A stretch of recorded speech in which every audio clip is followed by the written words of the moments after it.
We'd now like to invite up on stage Ashwini Angadi, founder and trustee, Ashwini Angadi Trust, Bilaku Academy, and Arman Ali, executive director, National Center for Promotion of Employment for Disabled People.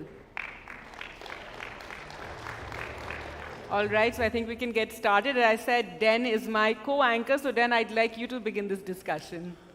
I'll just start with Arman. Arman, in last 20 years, what has been the thing that you saw unexpectedly change in a positive manner? And in last 20 years, one thing that you thought it would change, but it didn't change. Thank you, Dan. I think in the last 2 decades, what has changed and which is very encouraging is a lot of young people with disabilities have come forward. They are able to articulate their thoughts. They are able to fight for their right. They do not need any medium. And also, in the last 1 decade, I would say, the disability discourse has not remained in metro cities like Delhi or Bombay and so on. I think young people with disabilities have started to take up issues at the very basic district or the village level. What has failed us is education, employment, and accessibility. There is a lot of noise around disability. You find disability to be mentioned in every document that you refer to, whether it is, we talk about a film or you talk about anything which is to do with government or private sector, but it remains an afterthought. It remains to answer the basic fundamental right like education for all, employment and accessibility, the freedom to move from one place to another. I think it has not worked. Thank you, Arman. Ms. Angadi, taking context from Arman, just wanted to know that the education dropout for people with disabilities as a whole, what do you think the main reason behind it? Yeah, the main issue that we are facing in education is mainly lack of accessing technology. So even though we have various types of technology, we are not utilizing it properly and we are not making children aware of those technology. That's the main issue. And see, I am also running a trust which is mostly, most of our trust runs with inclusion. That means I have both visually impaired and non-visually impaired students. They stay together, study together, they fight together, they do everything together. So I encourage our students with vision impairment to go to regular schools. So they actually, in the beginning, they did not take our students, but I convinced them a lot and I spoke about the laws and rights. So now they are so close to our students. So the main reason is, first we should make our education system and education institution teachers to be aware of visually impaired, or else the children with disabilities and whatever the rights and laws and what are the technology they are utilizing it and everything. Right, and Ashwin, if you just share with us your story as well, because with your family and the support you received, you were educated, and now it's amazing that you're doing so much to help other children and ensure that they have those skills to deal with life and get employment. Of course, I am from a rural part of Karnataka, so I also born with I always a great gift of God, that's vision impairment. So I went to a school called Shri Maharshi Academy for the Blind. It's a special school for visually impaired students. So then actually my dream was to become a doctor, but I could not take science even though I had a dream of becoming a doctor. Then I had to take arts. Then I started advocating for people with disabilities. I joined Leonard Cheshire Disabilities as a disabled advocate. And I did so much of, I traveled to so many like states like Delhi, Ranchi, Bhopal, Mumbai. And I could solve so many problems like accessibility, education problem, and like so women. There are many issues faced by women. So those problems are being solved under my leadership, and I used to lead I was a leader of 114 youth. So they are all supported me with making a solving a problems faced by women and children with disabilities. What are some of the things, like 3 things that you think could be immediately done by the government? Also earlier, Dan was talking about how the East, he feels a lot more needs to be done there. South India, he says, is much better for people with disabilities. See, we have a lesson called political science. We have a subject called political science.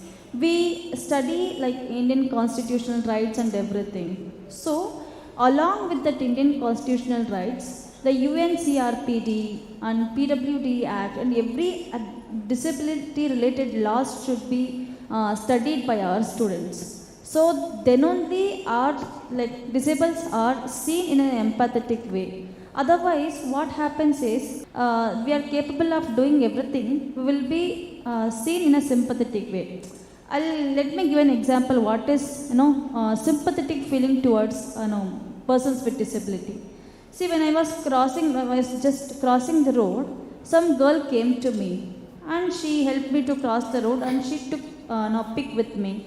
And when I went home and I saw her on Facebook with the write-up, I did a great job because I helped her to cross the road.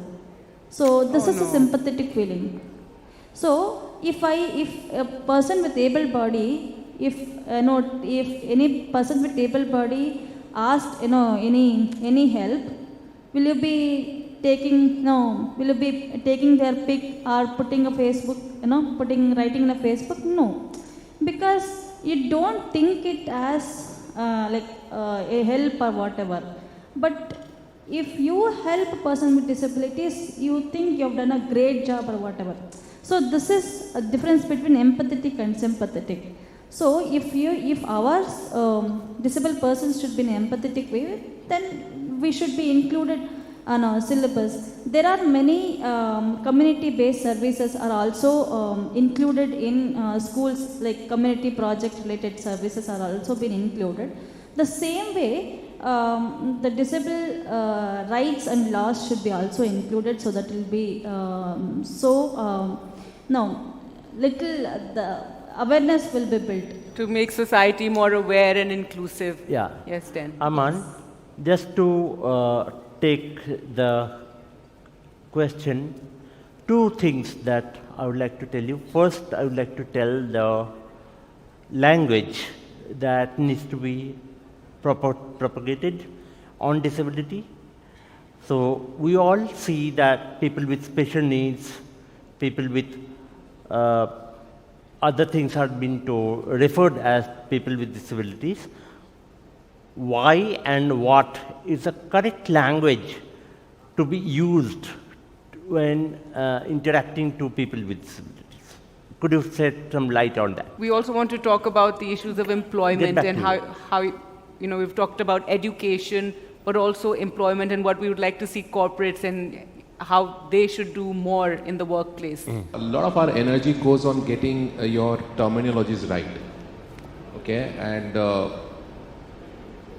there's no harm if calling a person who's a wheelchair user a person who's a wheelchair user. You're a gentleman on a wheelchair or a lady on a wheelchair. Then calling that person as specially abled and exceptionally abled and so on, taking away the reality from them. If you look at the terminology like Harijan, hasn't solved problems of people who are called Harijan. We still have people who die in our country for manual expenditure. Now the thing is that in last 75 years of independence of our country, have we ever seen one campaign which is talking about people with disability? One campaign which is talking about a lifespan approach on disability? You see the school chale hum, like the education for all, you see Swachh Bharat Abhiyan, you see Beti Bachao, Beti Padhao. These are all very important. You know, you saw campaigns on domestic violence, you saw campaigns on LGBTQ and so on. But AIDS, HIV/AIDS, pollution, climate. But have we ever seen anything on disability? Can you put one person on a wheelchair when there's an election making it inclusive? Can you put one person on a wheelchair in any campaign that you have? You don't know what are the needs of disabled people. The needs of disabled people are the same as anybody else in this room. Everybody needs education, everybody needs employment, everybody needs housing, shelter. So I have to say, at NDTV, we have done several, programs, and we've covered this issue quite extensively over my career of 20 years, which is why this partnership, I think, works so well. My deep appreciation for all that, and even Samarth, I think, is fantastic. But disability is a state subject, okay? And disability needs investment. And and when there's awareness, like Madam is saying, like Dan is saying, that if you include disability in everything that you do, it only makes you a better facility. And the law is very clear, and again, what like Ma'am was saying, when you look at disability, you think of disability as a welfare and a charity and to do, but that's not the case. Then talked about cost of disability. What is the cost of disability of a person with disability in this country? Despite you paying tax, what is that you get? You're not able to use public transport. You're not able to use any public building, any public places, any product or services in this country. Is it made keeping in mind the need of disabled people? No. So, and there's a law for all this. It's not something that I woke up this morning and prepared to say this here. It's part of the law which is passed by the parliament of this country, and any product and services has to be disabled friendly. And there is a need to be more programs like this, Samarth and NDTV's initiative to create more awareness about disabled people. And it's a common sense. India is the most populous country in the world. It will also have the highest number of disabled people in this world. And who should we be then? All right, here I'd like to tell you a bit more about Samarth by Hyundai and why it's not one of those, flash-in-the-pan initiatives. It is a prolonged initiative, and the eventual aim of Samarth by Hyundai is to effect change. We don't want this just to be a conversation that ends today. We need this to be a movement, as we've been hearing from all our panelists today, that looks for barriers to accessibility, inclusivity, physical or otherwise. It makes us all think about how we can remove them. Action with accountability, that's the idea behind this initiative. But where are these barriers to be found? How can they be removed? And who is responsible for their removal? To answer these questions, Samarth by Hyundai is also conducting an annual survey to assess how accessible public places are, how aware and inclusive the citizens are. So if you could tell us then, where are these places and where are we going to do these surveys? Yes. Hyundai has chosen 20 cities, and the span that ranges is Delhi NCR, Maharashtra, West Bengal, Kerala, Karnataka, Madhya Pradesh. That's right, so 20 cities across 6 states. Now, the findings of this survey will become part of a white paper. Every year thereafter, for 3 years, we'll revisit those spots to see how they have changed to become more accessible and convenient for those with disabilities. The survey will also take attitudes, perceptions, and mindsets into account to put together a complete picture of how inclusive the city is for those with disabilities. And clearly, through all these conversations we're having today, there's a lot that needs to be done. Actually, Samarth by Hyundai is one of the most important programs that I have attended, because this program has been co-created with people with disabilities. I have got into calls, and that's made some difference. And when you are taking a path of co-creation, it's amazing when you are co-creating with people with disabilities. Any program, that is something that we all would take forward. Thank you for that. Gargi, would you like to take forward? Right. Again, about employability, if I can ask you, Arman, that's one thing we want to just come back to.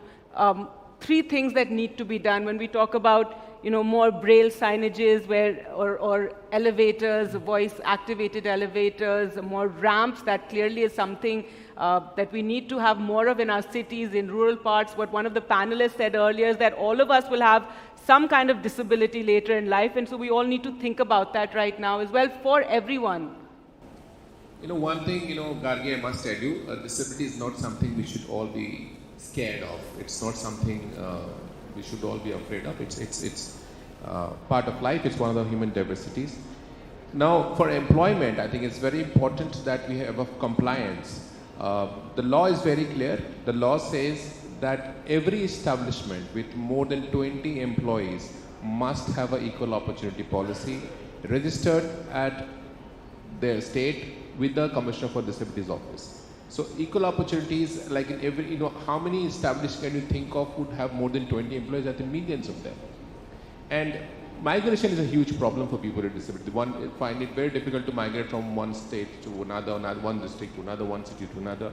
So I think that's one. Looking at self-employment, where there is a focus on people with disability, how they can become entrepreneurs with disability. How can you create an ecosystem which supports that?